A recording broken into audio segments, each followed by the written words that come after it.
Oo na. Siyempre nga, vlog yan.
So yun guys, malapit ko na sana matapos, konti na lang oh.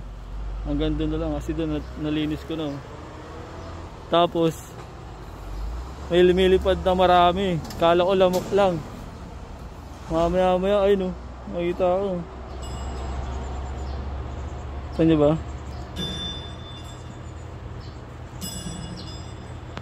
May ano nang bubuyog. Ay yung maliliit na ano, ay no, may bahay sila doon oh.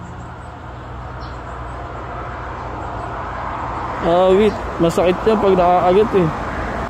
So paano ito sasabihin sa Koreano na may bubuyog eh no? May bahay sila doon sa loob ng pader.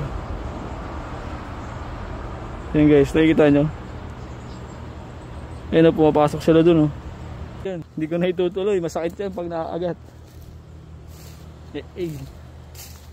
So what's up, yun oh, tapos na oh. Tama naman kung gaano kalinis yan par. Wala dito hanggang doon sa dulo nilinis namin. Kaso may ano doon, ay bubuyog pala doon oh. Sa bandang ano, bandang puno. Hindi nang bubuyog yun.